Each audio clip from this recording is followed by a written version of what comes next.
She was hungry, so hungry that her hands were shaking. The food in her bag was the last meal she owned. Across the street, a homeless man sat on the cold concrete, ignored by everyone. She didn't know his name. She didn't know his past. She didn't know he was a billionaire. She only knew one thing.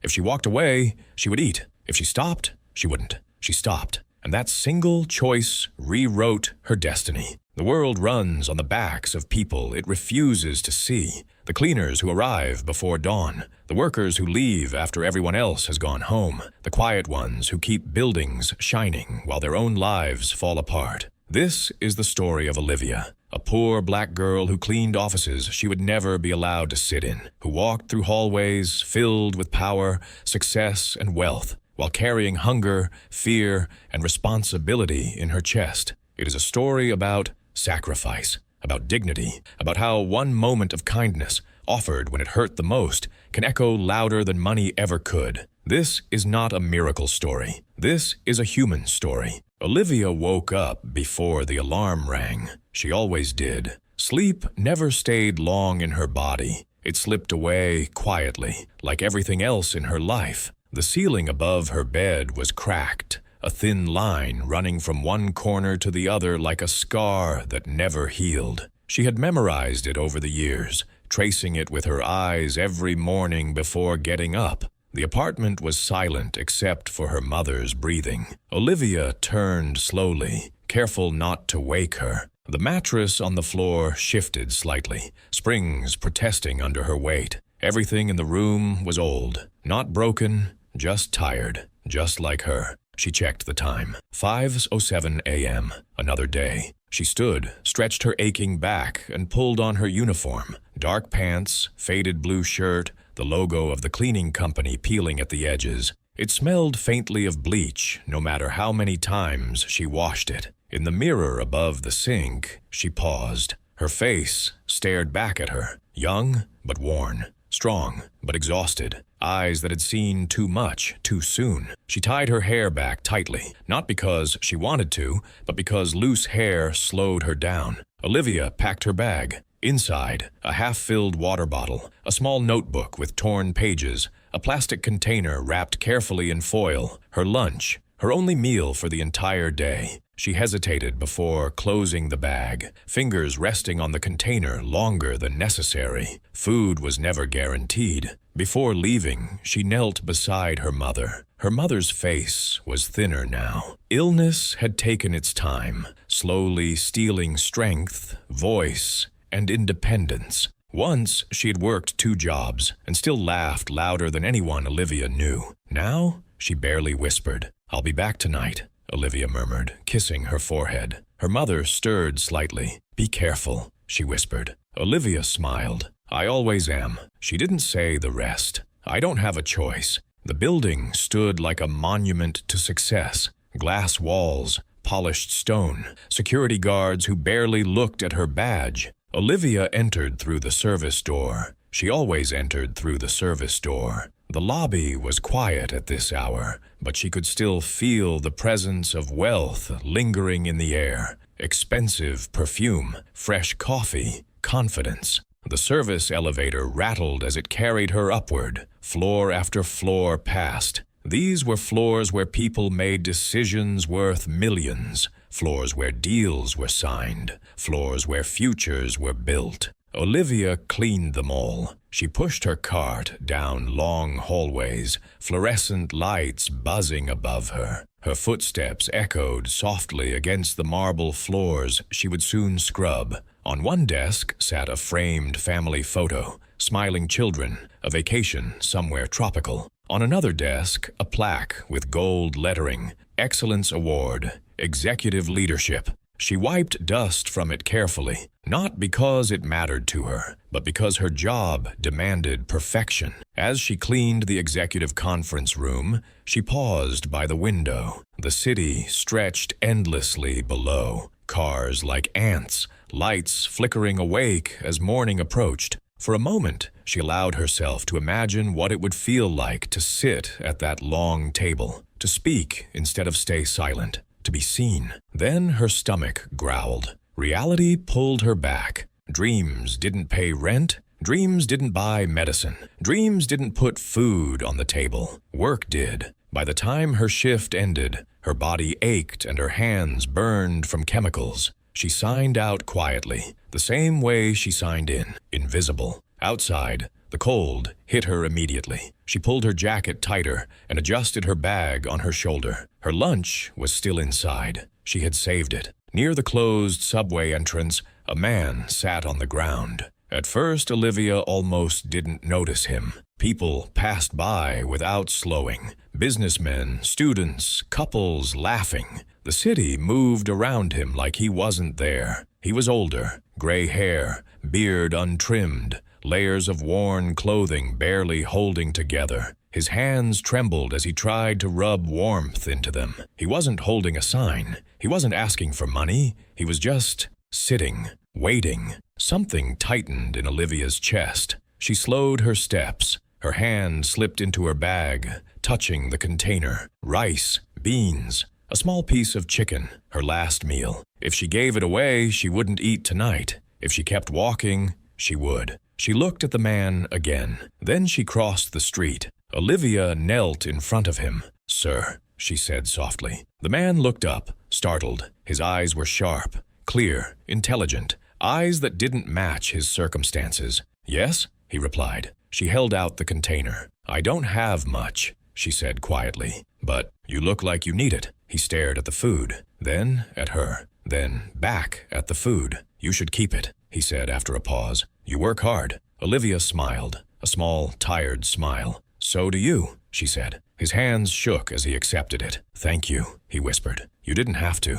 "I know," Olivia replied. She stood. She walked away. She didn't look back. She didn't know his name. She didn't know his past. She didn't know what the future had just set in motion. All she knew was this. Tonight, she would go to bed hungry, and someone else wouldn't. It wasn't sharp at first. It crept in slowly, like a quiet reminder tapping at the back of her mind as she walked toward the bus stop. Her steps felt heavier now, her shoulders slightly slumped, not from regret, but from reality. The bus arrived late. It always did. She climbed aboard, paid her fare, and took a seat near the back. The warmth inside the bus wrapped around her like a blanket, and for a moment her eyelids fluttered. Her body begged for rest. Her stomach growled, loud enough that she glanced around, embarrassed, though no one noticed. No one ever noticed. The bus rocked gently as it moved through the city. Outside the windows,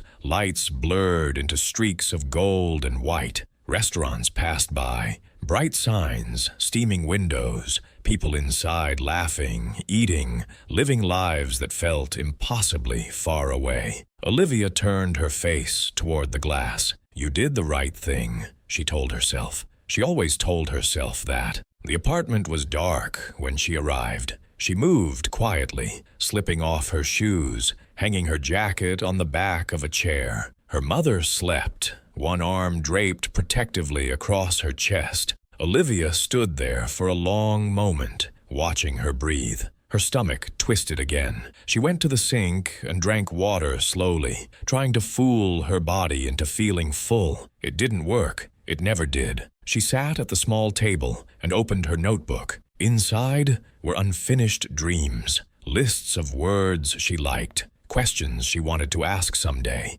ideas she didn't know what to do with. She wrote one line, "Kindness costs something."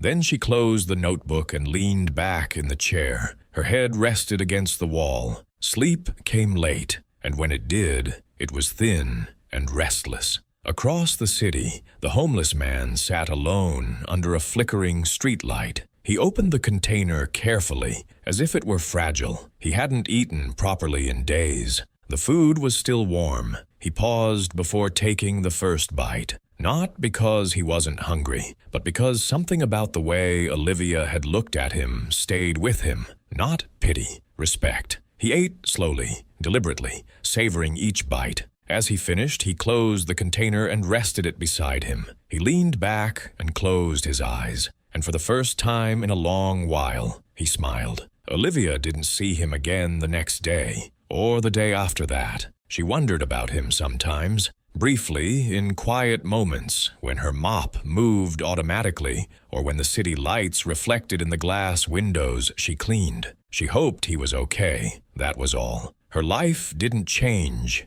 Immediately, bills still came. Her mother's condition didn't improve. Her job still paid the same. Kindness didn't bring miracles. It brought silence. 3 weeks later, Olivia was cleaning the 3rd floor when her phone vibrated in her pocket. She almost ignored it. Almost. But something made her stop. The number was unknown. She stepped into the stairwell and answered. "Hello?" There was a pause. "Is this Olivia?" A man's voice asked. Clear, calm, professional. "Yes. My name is Marcus Hale. I'm calling on behalf of someone who would like to meet you." Olivia frowned. "I think you have the wrong number." "No," he said gently. "I don't believe I do." Her grip tightened on the phone. "Who is this about?" Another pause. "The man you fed." The stairwell felt suddenly too small. Her heart began to race. What?" she whispered. "He asked us to find you," Marcus continued, "and he asked me to tell you, thank you." Olivia leaned against the wall, breath caught somewhere between disbelief and fear. "Why?" she asked. "Because," Marcus said, "your kindness mattered more than you realize." The call ended. Olivia stood there long after, phone pressed to her ear, the echo of his words ringing in her chest. She didn't know what this meant. She didn't know what was coming, but for the first time since that night, something had shifted. Olivia barely slept that night. Every time she closed her eyes, the man's voice returned in her head. "The man you fed." The words felt unreal, like something spoken in a dream. She replayed the phone call over and over, searching for meaning where none had been given. Who had found her? How had they found her? And why now? She woke before the alarm again, heart already racing. On the bus to work, Olivia stared at her reflection in the dark window. She looked the same uniform, same tired eyes, same life. Yet something felt different, like standing at the edge of a door you weren't sure you were allowed to open. At work, she moved through her tasks more slowly than usual. Her hands scrubbed floors on autopilot while her thoughts drifted. Had she done something wrong? Maybe the food had made him sick. Maybe he wanted to return it. Maybe this was a mistake. She finished early and clocked out. The phone rang again as she stepped outside. Same number. This time, she answered immediately. "Olivia," the voice said. "Thank you for taking the call." "What is this about?" she asked quietly. "You're being invited to lunch tomorrow." Olivia almost laughed. "I don't think you understand," she said. "I can't afford." "You won't be paying,"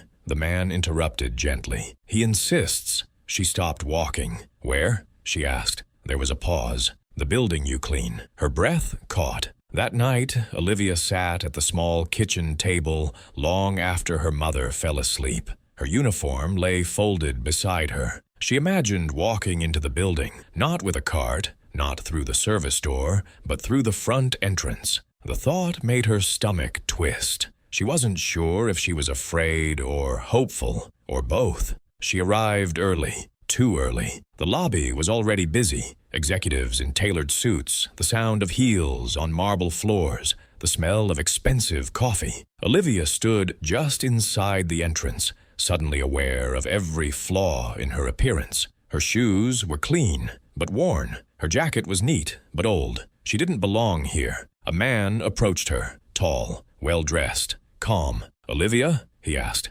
"Yes." "I'm Marcus," he said, offering his hand. "Please come with me." She followed him past security, past elevators she had never been allowed to use. They stepped into a private elevator. As the doors closed, Olivia's heart pounded so loudly she was sure he could hear it. The elevator opened onto a quiet floor. Sunlight poured through floor-to-ceiling windows. The city stretched endlessly below, bright and alive. Marcus led her to a large office. The door opened, and there he was. The man from the street, clean, composed, standing tall in a tailored suit. He turned when he heard her steps. Their eyes met. Recognition passed between them like electricity. "Olivia," he said, smiling softly. "I was hoping you'd come." She froze. It took every ounce of strength not to step backward. "You look different." she said without thinking. He chuckled. So do you, he replied. They sat. He poured her water with steady hands.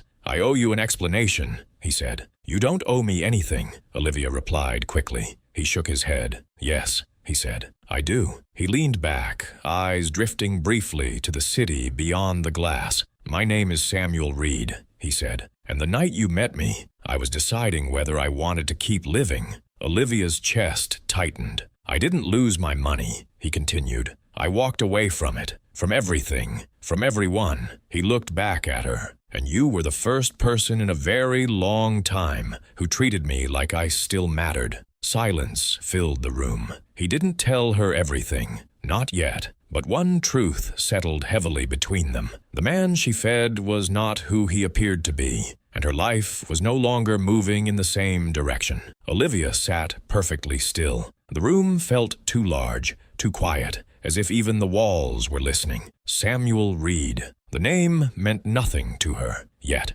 but the way he said it, the calm certainty in his voice, carried weight, not the kind that demanded attention, but the kind that had already earned it. You walked away? Olivia asked slowly. From everything? Samuel nodded. There comes a point, he said, when success stops feeling like success. He folded his hands in front of him, eyes steady. I built companies. I built systems. I built an empire that ran on speed and ambition. He exhaled, and in the process, I lost my wife, my son, and myself. Olivia's throat tightened. I didn't recognize the man in the mirror anymore, he continued. So I left. No guards, no assistants, no money. She searched his face, trying to reconcile the man before her with the one shivering under a streetlight. I needed to know, he said quietly, if anyone would see me without the power. And? Olivia asked. Samuel smiled faintly. They didn't.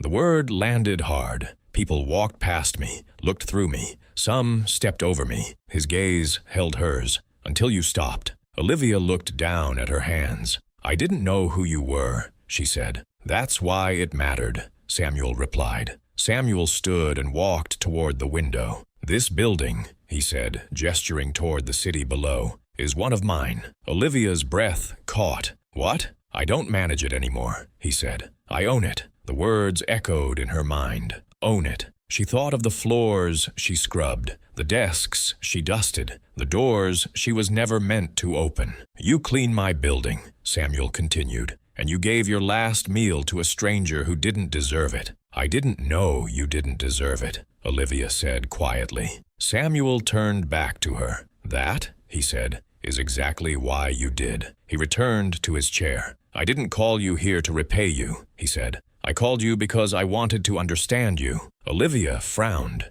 Me? Yes, he said simply. You gave when you had nothing left. Most people only give when it costs them nothing. She swallowed. I don't need anything, she said quickly. I didn't help you for... I know, Samuel said gently, and that's why this is difficult. He slid a folder across the table. I want to help you, he said, but only if you let me. She didn't touch the folder. Help how? Education, he said. Opportunity. A future that doesn't involve cleaning other people's dreams. Her chest tightened. She had learned a long time ago not to hope. Hope was dangerous. I can't afford to fail, Olivia whispered. Samuel nodded slowly. Neither could I, he said. And yet here we are. Silence stretched between them. Olivia looked around the office one more time. The view, the power, the distance between this world and hers. What if I say no? She asked. Samuel smiled. Then you'll still leave here exactly as you arrived, he said, with your dignity intact.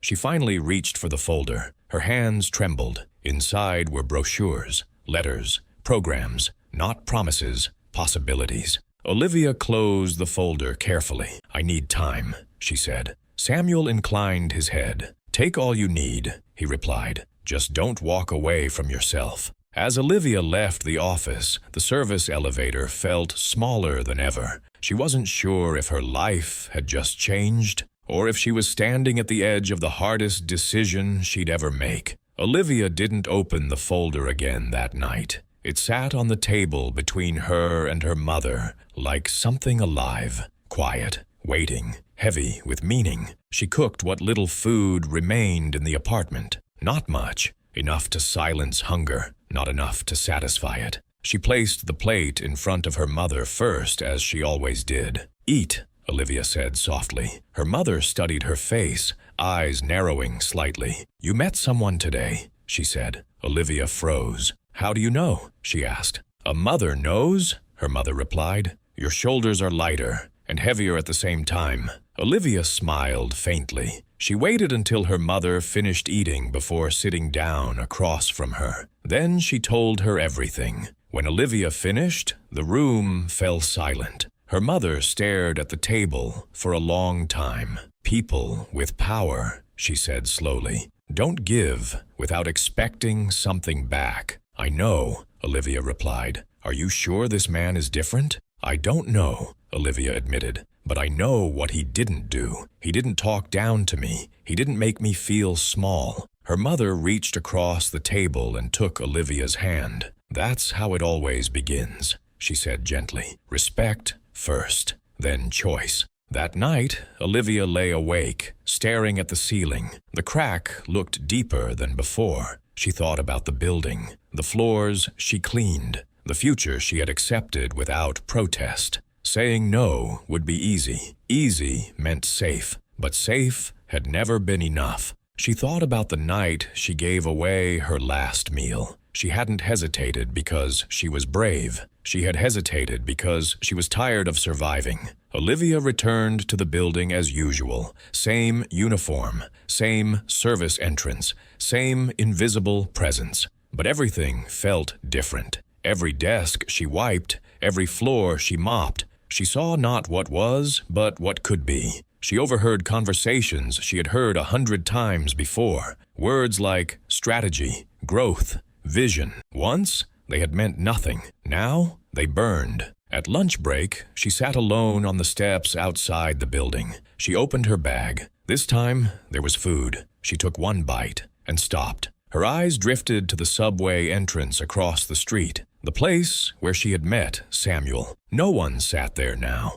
She wrapped the food back up and stood. A man in a tattered jacket leaned against the wall nearby, staring at the ground. Olivia hesitated. Then she sat beside him. "Are you hungry?" she asked. He nodded. She handed him the food. She didn't wait for thanks. She walked back inside. That evening, her phone rang. "Olivia," Samuel said. "I didn't call to pressure you." "I know," she replied. There was a pause. "I'll do it," she said quietly. Samuel exhaled. "Do what?" "I'll say yes," Olivia said, "but only if I earn it. No favors, no shortcuts." Another pause. Then, "That," Samuel said, "is exactly the answer I hoped for." The call ended. Olivia sat on her bed and let the weight of it settle. She was still poor, still tired, still scared, but for the first time, she wasn't standing still. Time did not change Olivia all at once. It changed her slowly, quietly, the way hunger once had. Olivia learned what it meant to sit at tables she once cleaned.